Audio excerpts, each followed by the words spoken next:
Hey there kids, it's me, MrCreepyPasta, and before we get started on tonight's story, I'm going to let you know about tonight's sponsor, Freedom's Twilight. Freedom's Twilight is a game that's just launched on Steam, and I'm going to be playing the trailer for you right now. Summoned to a strange dark fantasy world of Abyss, you will encounter both natural and supernatural obstacles as you explore, collect, craft, learn, build, and survive the fog that's blanketed the realm. Fight back the abhorrent creatures of darkness, and build yourself a place that you can call home. I've been talking to the developer for this game for a little bit. It looks incredibly fun. What he's told me is there's almost 400 hours just in the initial launch of gameplay. So if you guys like pretty dark fantasy stories, incredible settings, and some pretty good action gameplay, then I strongly suggest you check out the game. You can find it in the link in the description down below. And now, on to tonight's story.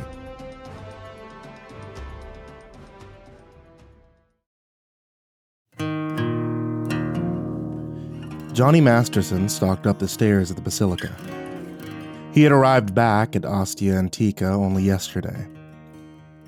The priests there had flapped about him, demanding he rest and try to bind his many wounds, but he had thrust them away, heading straight for the road of sorrow. He had walked through the long night, not stopping to rest, eat, or drink, his mind buzzing with fury. He was at the door of the Sistine Chapel, his entire body thrumming with energy. He kicked open the door and drew his sword, which immediately burst into flames as if reacting to its master's fury. The Archangel Raphael stood by the candle-lit altar. At the sound of Johnny's approach, he turned his face impassive. "Huh, Johnny," he said. "You have finally returned."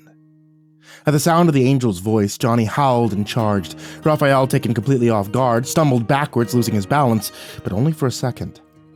As Johnny's sword came whistling down, he moved in a blur of motion. Still, Johnny's wild swing caught his side, and his golden blood began to flow as he howled in pain. Johnny, sensing blood, swung about. "I'm about to cut your fucking head off," he growled. "Go ahead, then," Raphael said, standing straighter, clutching his bleeding side. "But make sure you are doing it for the right reasons." "Oh, I know what you did," Johnny spat.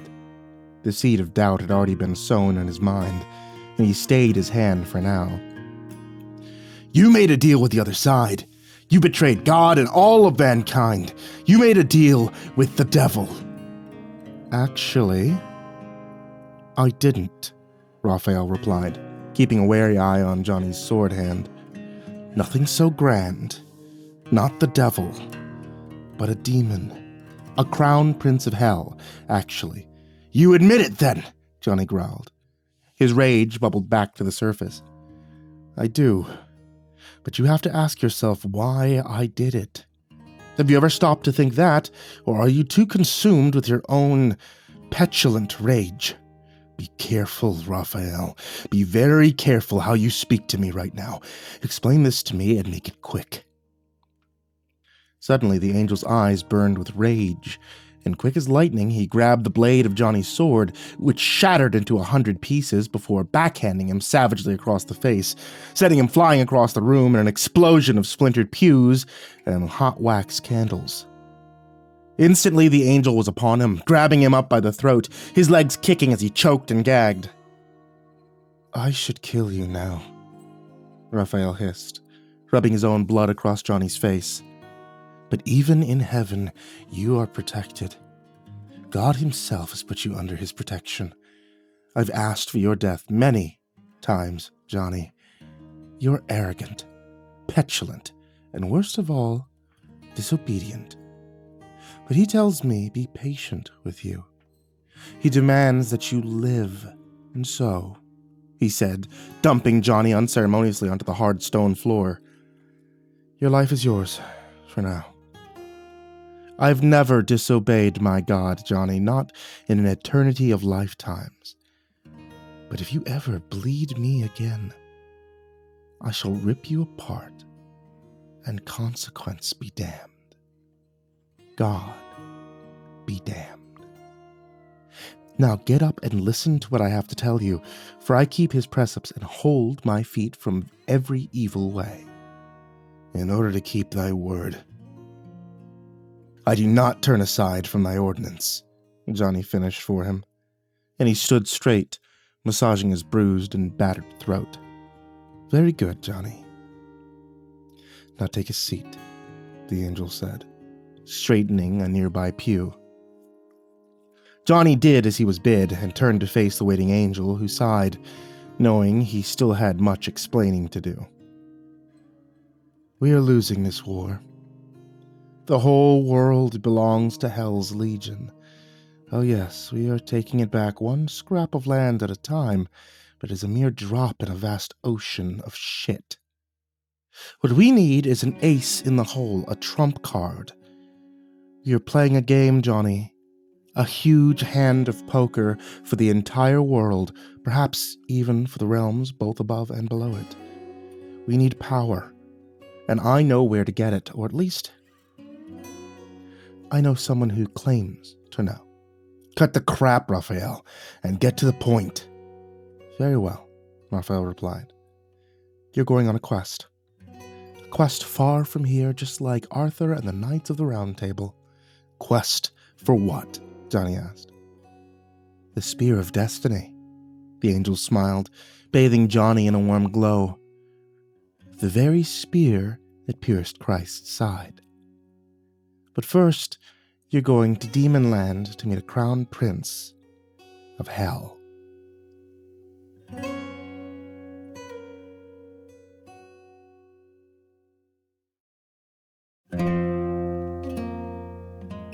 That night, Johnny stood outside the Castel Sant'Angelo, staring moodily across the night-shrouded river.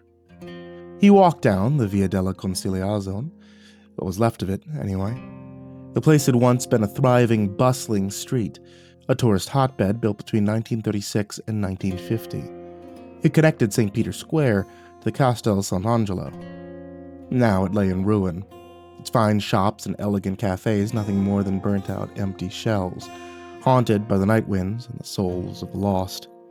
If Johnny closed his eyes, he could almost hear the screams of the dying, the choking smell of fire and the terrible roar of demons as they slaughtered everything in their path, wading through rivers of blood as they charged the last stronghold of humanity, the Vatican itself.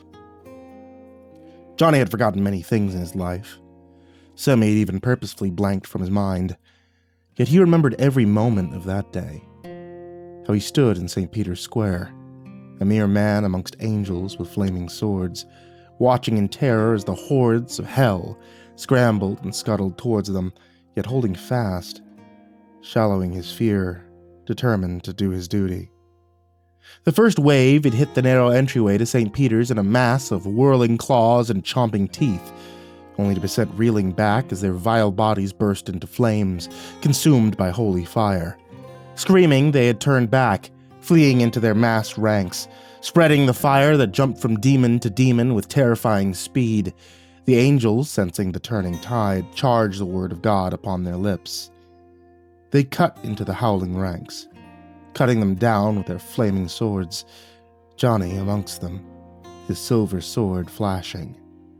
He was imbued with the power of God, his arm tireless, his joy of the slaughter almost overwhelming as he screamed his hatred, bathing in the loathsome blood of his enemies until they had fled howling back into the darkness from whence they came. "You are smiling, Johnny. Thinking of better days." Johnny gave a small start and quickly opened his eyes, cursing himself for being caught off guard so easily. There was a woman standing before him. She was a small, petite brunette with short-cropped hair and piercing green eyes. She was naked and unashamed, the moonlight turning her curvaceous flesh silver. "Tara," Johnny scowled. "You vanished just after we escaped the island." "You were the envoy I was supposed to meet," he said, trying to keep his voice neutral. "I was told we'd meet on the other side of the bridge." "I was waiting for you. When you did not cross, I came to collect you, for the hour was getting late and my master does not like to be kept waiting. Besides, he's most eager to meet you, Johnny. You have quite the reputation in the Rim. Mothers tell their children that you'll come for them if they do not get right to sleep." Johnny ignored this. "If your master's so eager to see me, then why didn't he come himself?" The girl scowled at that. You know my master cannot cross the river. How very clever of your priests to bless the waters. So he sent you instead. One of their pet humans. If the girl was offended by this, she gave no sign, but slinked closer, placing a hand on Johnny's chest. Tell me, Johnny, she whispered into his face, before we go any further, are you carrying any weapons or holy objects? Any tiny little silver trinkets we should know about? How about bones, Johnny? She said, her hand sinking lower. Do you have the bone of a saint hidden in your pants? Angrily, Johnny shoved her away. Keep your hands to yourself, whore. Agreements have been made by both parties. I carry no weapons or holy objects. So you say, she spat. But your words mean nothing to me, killer. If I let you in the presence of my master armed, he will kill me in ways you cannot even begin to imagine. You would be surprised what I can imagine, Johnny smiled. Let's get one thing clear. I care nothing about your life, even less about how and when you die. You're a traitor to humanity, and even worse, to God. To all those others that choose to live amongst the unclean. You'd better lead the way. Like you said, your master doesn't like to be kept waiting, and my patience is wearing thin. For a moment the girl stood there, her tiny fists clenched by her side. Then her shoulders slumped. Very well, she said, turning away. Follow them. Let's hope you don't do anything stupid enough to get us both killed. Johnny said nothing but followed on behind her, trying not to watch the hypnotic swaying of her hips, and wishing he had learned to walk with his eyes closed. They had just stepped off the end of the bridge when the girl suddenly collapsed like a marionette puppet with its strings cut, rapping her head smartly on the concrete. Johnny rushed over and knelt by her, fumbling for a pulse. But there was none. Cursing, he began CPR, starting compressions on her chest. He listened for a heartbeat, but there was still none. Pinching her nose, he brought his mouth down upon hers, forming a seal that he tried to breathe life back into her body. Just then, her legs wrapped around his body, and her tongue plunged into his mouth as she kissed him deeply. With a cry, Johnny reared back and looked into a face straight from hell. The girl's eyes had turned a glowing crimson, and her tongue, where she had ran it over her bow-shaped lips, was long and forked. Johnny staggered to his feet, the girl's legs still wrapped around him, and grabbed her hips, meaning to slam her hard into the ground, but she leapt free, landing some distance away as nimbly as a cat. Now, the thing said as Johnny, who stood there, head down, breathing hard like a bull ready to charge. Let's not get carried away over one little kiss, it giggled. Besides, you would only be hurting the girl. Tara likes it rough, but I think what you have in mind may be a little too much for even her tastes. We both know I can tear you apart if I wished. I may be clothed in flesh, but I can drive it far beyond the limits of normal human endurance. Want to see? It said, its eyes glowing dangerously as it approached. Johnny took 2 careful steps backwards onto the bridge, and the creature stopped. The creature hissed. The great Johnny Masterson, running away. I pick my battles in my own time, Johnny said, back in control now. I take it you're the real envoy I was supposed to meet. Of course. My master would not send a mere human to greet such an auspicious guest. Tara agreed to be my meat suit for the evening. I sent her to come and get you when you didn't cross the bridge, and now her dawdling has cost us much time. I'm afraid she'll have to be punished, it said, running a hand suggestively over the girl's naked breast. You can watch if you like. Maybe even join in. My master has many joys for those who have faith in him. I'm sure. Let's go meet this master of yours then. I grew tired of these games.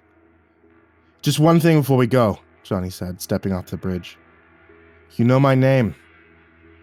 But what's your name? Demon.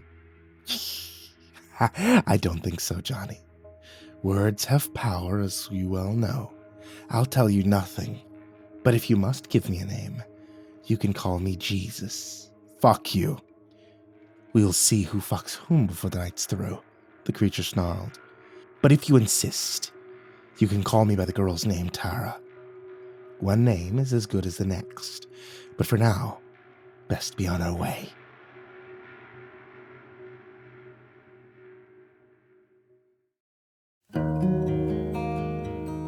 The Rim, once known as Via de Coronari, was a long, narrow cobblestone street with high stone buildings, hidden courtyards, and leaning arches. Once a thriving hub for tourists, the place had sunk into deprivation. Long gone were the antique shops with their fine ornaments and plate glass windows. No longer did people sip fine aromatic coffees from awning-covered cafes or walk arm in arm on a balmy summer night. The happy sound of milling people all about them, the rich smell of Italian cuisine and the sharp tang of wine assaulting the senses. Now the street was a shadow of its former self. The buildings burned and crumbling. The fine cafes turned into bawdy houses where the dregs of humanity frolicked with the denizens of hell. The streets were lined with flame-eyed prostitutes willing to show you all the pleasures of hell for a sip of your blood, a lick of your sweat, or a taste of your soul. Cutthroats lurked in the shadows, for there was no law in the Rim. Only the hell on earth it had become. Screams of pain and pleasure cut through the air. All about him was the smell of decaying flesh, fire, sex, and the obnoxious stink of burning fuel from the many generators that powered the flashing lights and ear-shattering music. Yet Johnny felt in little danger, for wherever Tara was turning her gaze, eyes immediately turned to the ground and words died on lips. Johnny was just about to ask how much further when Tara came to a halt outside a heavy rusted metal gate that led to what looked like a small courtyard. A large bald man stood guarding the entrance. His silver eyes did not turn away at Tara's approach but glared at her naked flesh greedily. Johnny took in the man's pale skin and bulging mouth. "You're one of the first wave," Johnny said, drawing closer. "A vampire. A demon masquerading as one of man's worst fears, sent in those early days to terrify and sow discord, to make way for your master Lucifer." The big man smiled, revealing teeth a wolf would be proud of. "And what do you know of us, little man?" he laughed, drawing closer, a strange hunger in his eyes. "I know you're trapped by the form you chose," Johnny said, holding his ground. "You may have all the strength of the creature you've chosen, but now you have all of its weaknesses, too. I know," Johnny said, looking the big man up and down. "We're in Italy. Let's order a garlic pizza, you son of a bitch," the big man growled, reaching for Johnny with sharp talon-like hands. But Tara was already there, striking the big man across the cheek, sending him crashing to the ground. Instantly he was on his feet, backing away and rubbing the red welt forming across his face. "You protect humans now?" he snarled. "This human happens to be our master's property, and he's under his protection until he says otherwise." Johnny wanted to argue that, but decided that now was not the best time. "Of course, you could always bring it up with him, if you disagree," Tara continued. "I'm sure he'd be very interested to hear your opinion." The big man turned even paler, if that was at all possible, and mumbled something to himself, slinking off into the night. "Well," Tara said, turning with a grin, "wasn't that fun? Santino's always a little too full of himself. And why do vampires always give them such fruity-sounding names? I mean, Santino, yeah, right. They're nothing more than pond slime, only a little better than those poor wretches that possesses the flesh to keep themselves from the pit." "As you're doing now?" Johnny said. "Only because I want to," Tara frowned. "Not because I have to. Remember that, Johnny. You're not dealing with second-class citizens anymore. You've reached the big time now, boy. My master is more powerful than you could ever imagine." "Bullshit. No demon of any significance could dwell so close to the Vatican, not even here on the Rim. Only flesh-huggers and their sycophants dwell here." "We shall see, Johnny. We shall see. Come," she said, pushing through the doorway. "Let's go see the master." The building they entered had once been a prestigious hotel with a fine marble floor and a large open foyer, all dark woods, brass, and leather sofas. A large, dusty-looking fireplace lay against a back wall, and Johnny noticed blackened bones and a dusty skull grinning up at him. Together they moved down the corridor past closed doors, their tarnished brass numbers glowing sadly in the flickering lights. Johnny began to hear noises. The noises grew as they came to a set of large double doors with a bronze plaque saying Sala del Funzioni, or Function Room in English. Smiling, Tara threw open the function room doors with a grand sweeping gesture, revealing the chaos within. The room was large, a perfect square with a high raised dais running through the middle. On either side of the dais, hundreds of bodies contorted and entwined, a mass orgy of pain and pleasure. Johnny watched on in horror as a man bit into a woman's throat. Blood sprayed everywhere, the surrounding participants groaning in pleasure as the blood covered their naked flesh. The air reeked of sex, blood, and sweat. The smell turned Johnny's stomach as they entered the room more fully. Tara, sensing Johnny's discomfort, smiled and caressed thrusting buttocks as they passed.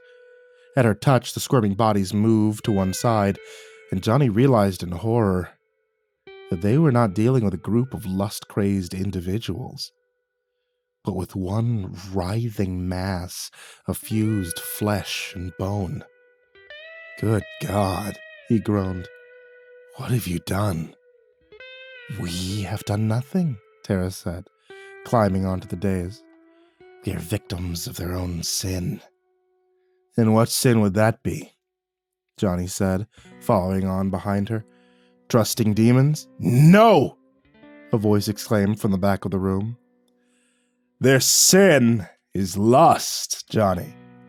Tara quickly moved to one side, revealing the back of the room. A man sat upon a large chair that could only be described as a throne. He was decked out in a full tuxedo, and his skin glowed black like an ebony jewel. Only his eyes shone like red lamps from his face, where they studied Johnny, who stood pinned in place, feeling the waves of power emanating from the creature before him. Johnny had only felt such power once before, and he had fled in terror before it as the sky had rained brimstone and sulfur. Now he stood before it again, and it marched over his body like biting insects, making his bladder feel hot and heavy. Taking a deep breath, he swallowed his fear and slowly approached. The creature on the throne raised one razor-thin eyebrow and nodded knowingly as Johnny stopped before it. The girl by his side immediately dropped to her knees, a look of crazed adoration on her face. "As promised, I've delivered the messenger unto you safe and sound, master."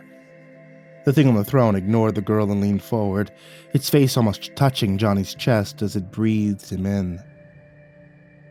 "You stink of fear, Johnny," it said, its eyes roaming about his face. "And yet, you do not run. That is good. A man can only truly be brave when he is afraid.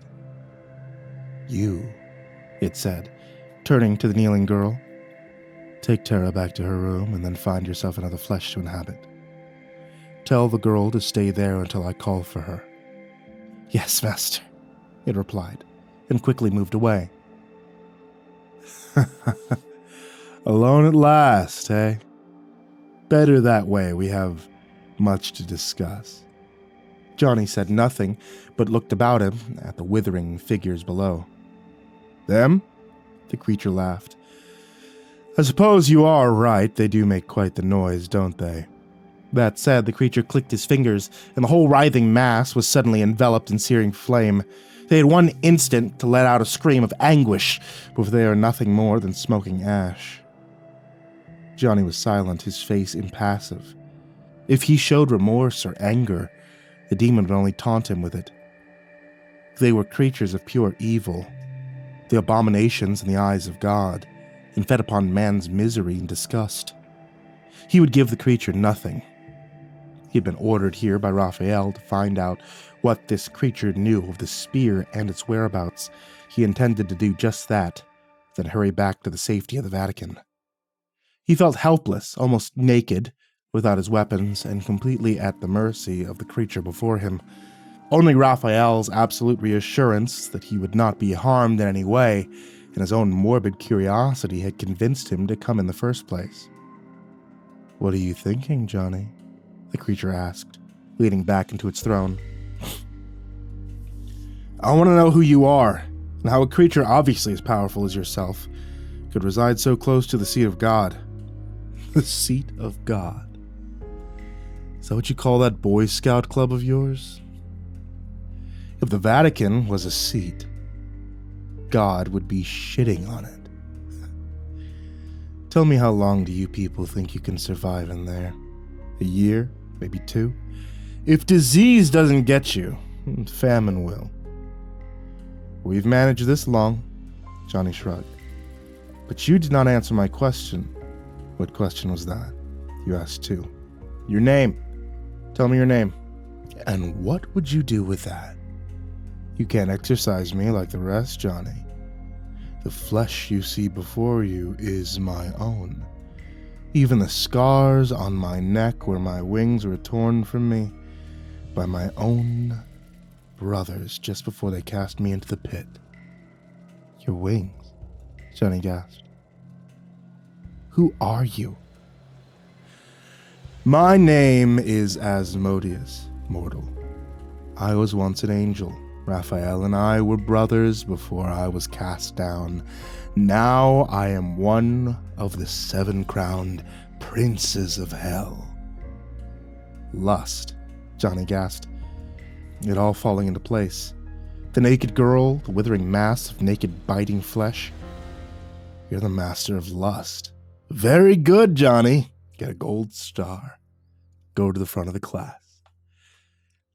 "That's how you're doing it? That's how you can stay so close to the Vatican? Your followers are shielding you, feeding you with their power, their life essence?"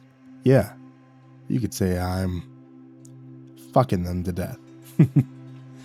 "But not to worry. Once our business is concluded here, I'll be on my way.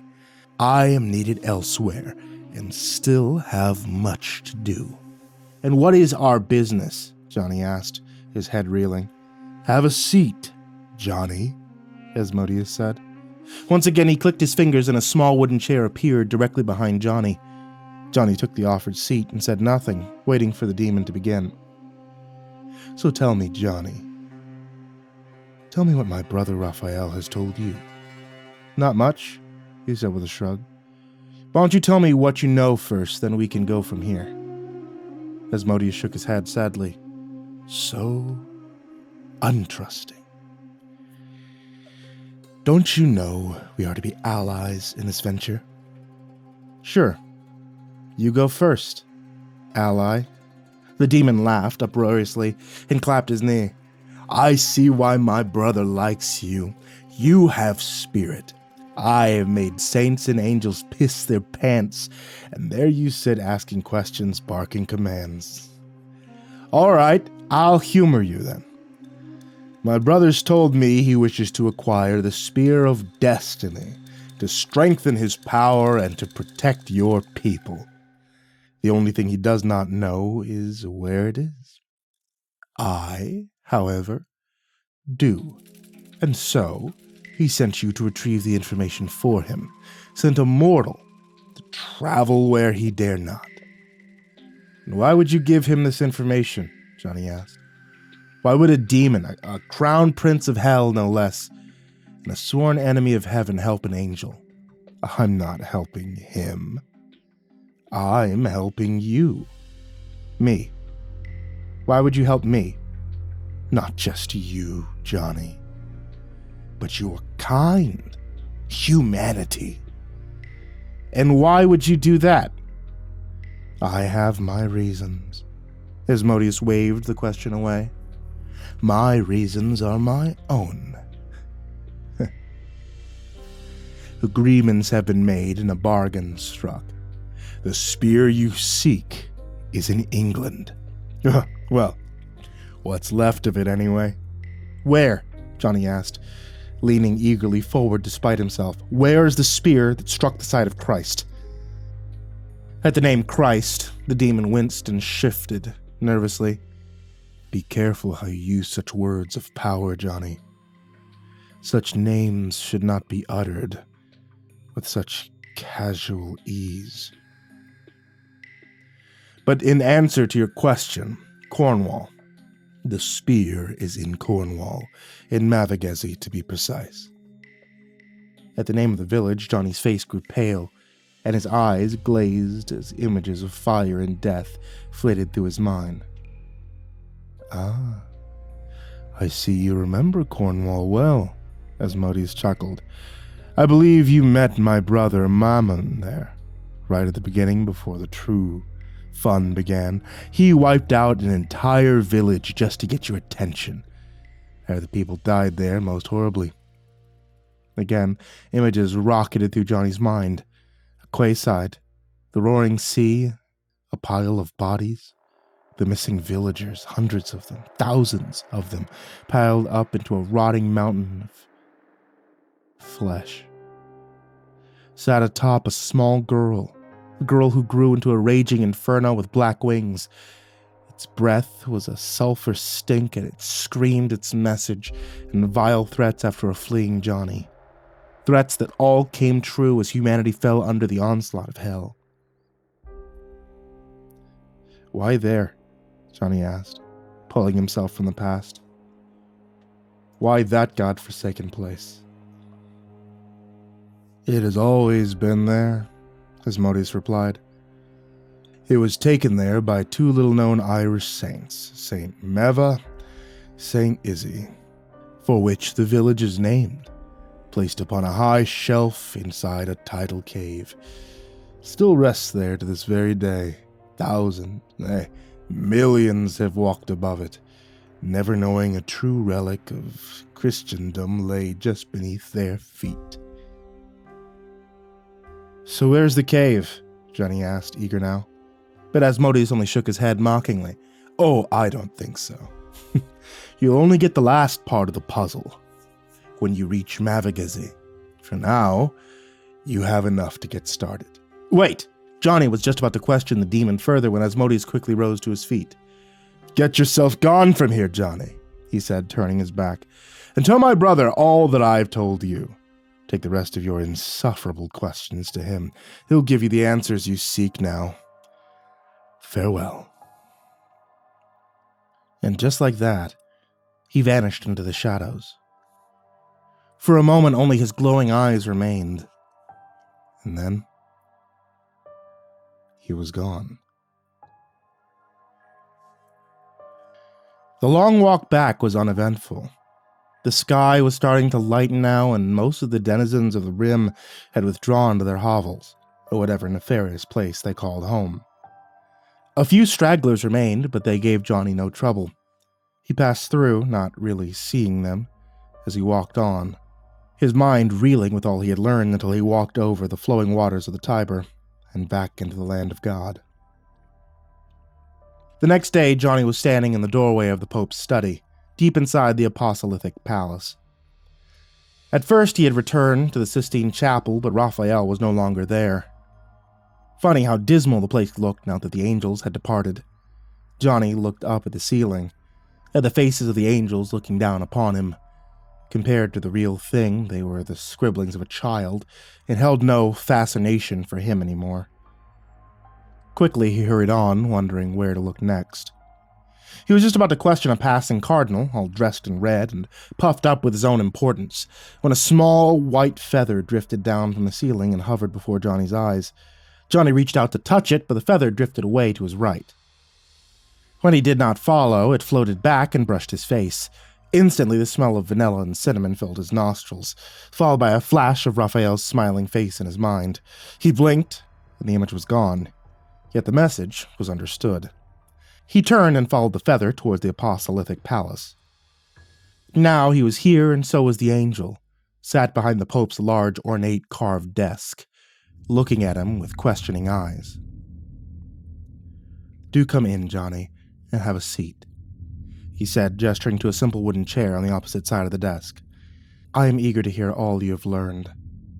Johnny did as he was bid, but said nothing. his eyes searching Raphael's face.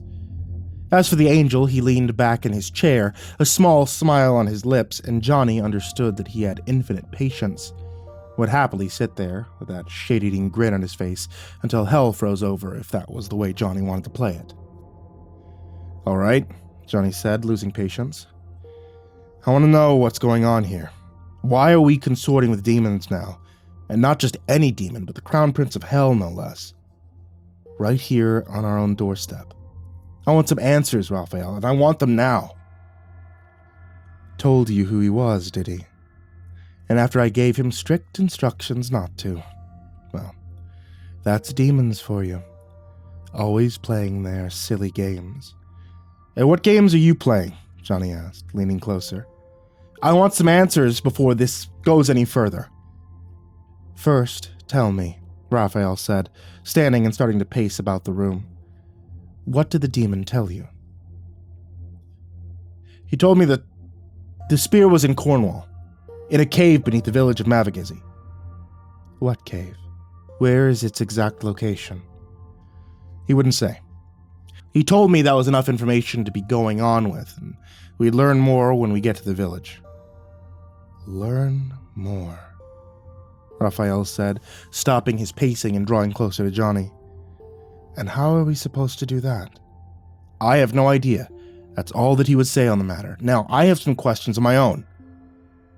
"I have no time for your bothersome questions," the angel said, seating himself back behind the desk.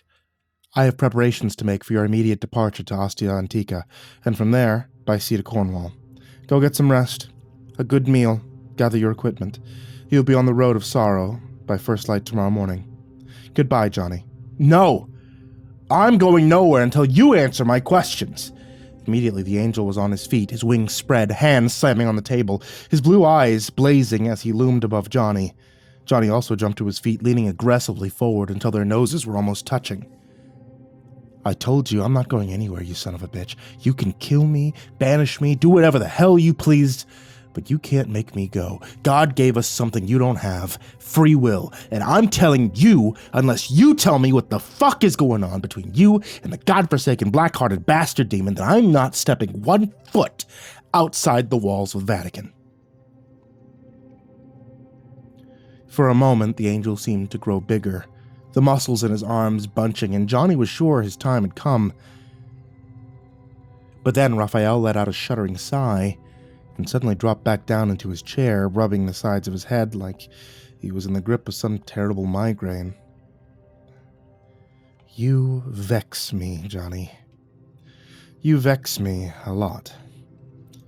If your mentor, Father Matthew, was still alive, I would banish you to the Rim and send him in your place. And he probably would have done a better job. But he's gone. And I'm all you have left." "Yes," Raphael said.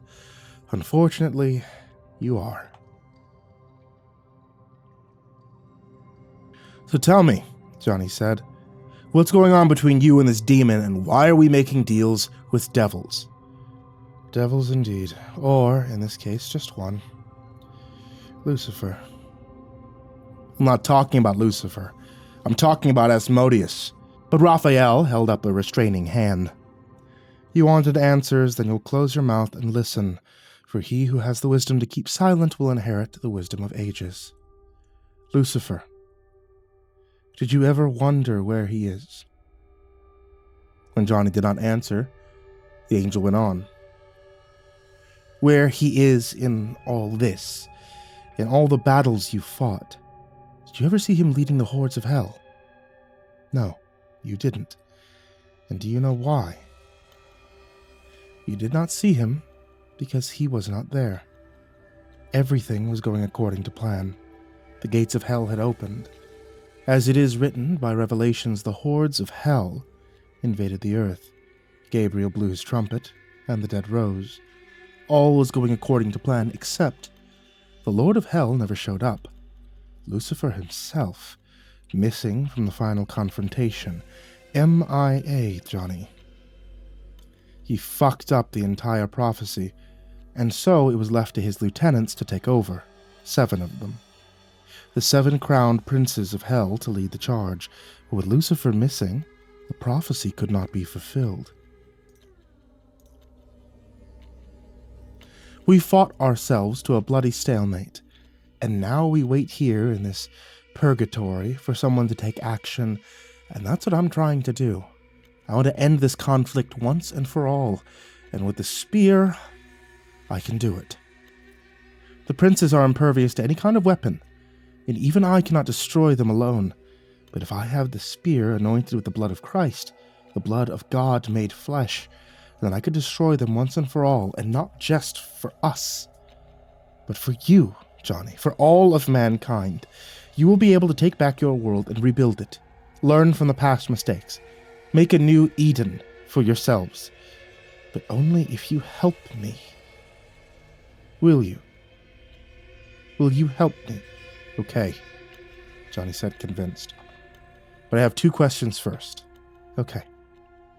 Ask your questions, then. The demon. Why is it helping us? What's in it for him? He sure as shit ain't doing it out of the goodness of his heart. That's right. He's doing it to survive. Johnny was just about to interrupt, but Raphael waved his next question away with an impatient hand before going on. Asmodeus' sphere of influence is lust. If humanity is wiped out, he will wither and die. He has been severely weakened by the loss of so many human lives. It is in his best interest to see humanity flourish once again, so he can reign much of his former power. I'm sorry, Johnny interrupted, but I don't understand. Why does he need humanity? Why not feed off his fellow demons or the hordes of hell? They sure as shit are a lot more of a lustful bunch.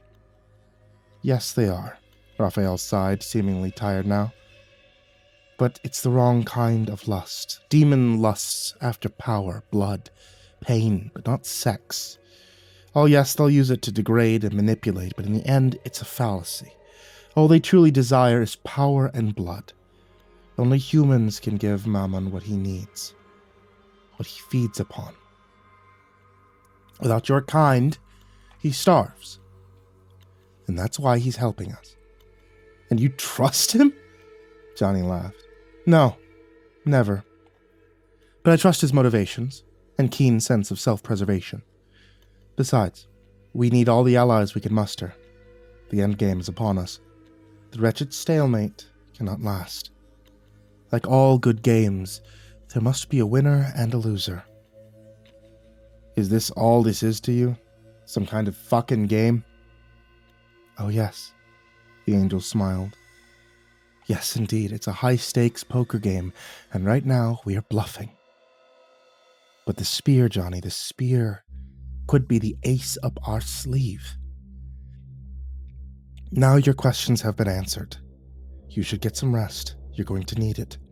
After all, tomorrow is another day.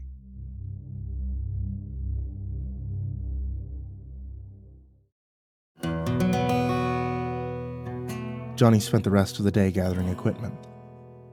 First, he went to the armory. He had weapons of his own, of course. His own trusty sword, acid-edged and silver-tipped, blessed by the Pope himself. But he was going into Demon Land. He was going to need the extra firepower. By the time he arrived back at the barracks and stowed his gear, the sun was already setting. Johnny sat by his window and smoked one of his rare cigarettes. The setting sun burned red across St. Peter's Square. A woman wept in despair. A baby cried out in hunger. Johnny Masterson crushed out his cigarette and fell into his bunk. He dreamed of children burning and wept in his sleep.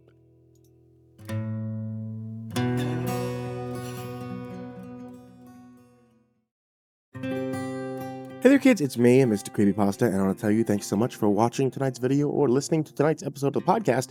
Before I tell you all good night, I just want to remind you that there is tea available. It hasn't been available for quite a while, but now my wife's tea shop, the Ivory Monocle Tea, has become available once again. If you guys have been missing out on tea, or if you've missed out over the holidays, over these crazy months for me and my family, well, now's your time to get more tea.